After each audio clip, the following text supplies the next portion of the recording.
So, it says with adrenal crisis that you don't have a good blood pressure either, vascular collapse.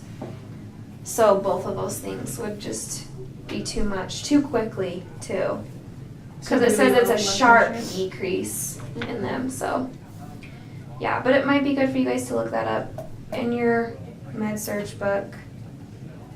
But how am I going to treat Addison's disease? So I don't have enough of these hormones. How am I going to treat it? It depends on what's causing it. If the receptors are blocked, well, like with a tumor, wouldn't you have to remove the tumor?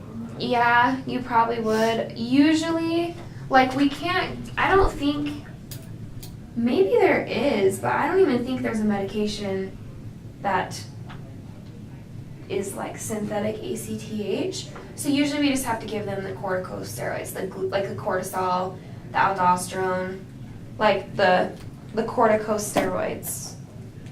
So we usually just have to give them the cortisol and the aldosterone. And maybe they'll even have to get like testosterone replacement therapy or something, you know, if they're having issues with that. So I guess it would depend how like mature they were, if they've already gone through puberty or if they're older, that kind of thing.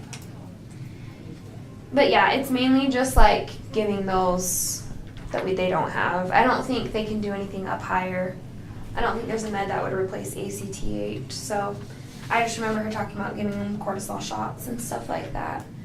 But then there's a lot of teaching for like both of these disorders, and I would like you guys to look over that. And your Swearingen's book is great for teaching. But the main thing with Addison's is that they need to have good stress management because they don't have their stress hormone. Cortisol is otherwise known as like stress hormone. And so these people need to they need to rest a lot. They need to increase their fluid and salt intake in hot weather because they don't have enough aldosterone. So as you follow along, it really does make sense with like, if you think about the hormones, like why we need to do that. Why do they need to avoid sick people? Why would someone with Addison's need to avoid sick people? So cortisol, you guys already told me that it increases blood sugar. What's its second thing that it does? There's two kind of top things that cortisol does. It does the glucose, an anti-inflammatory? Yeah, it's an anti-inflammatory.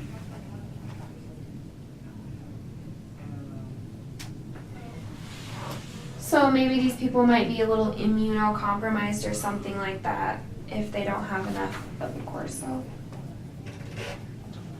So, but they will probably have to be on corticosteroid replacement therapy for life. Like you can't live without cortisol.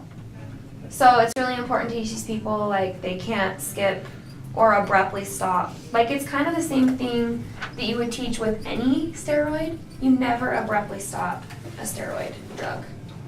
Like prednisone, it's Devo. They started playing the music. So yeah, with any type of steroid replacement therapy, you always teach people they can't miss a dose. They can't start and stop it abruptly. It has to be tapered and stuff like that.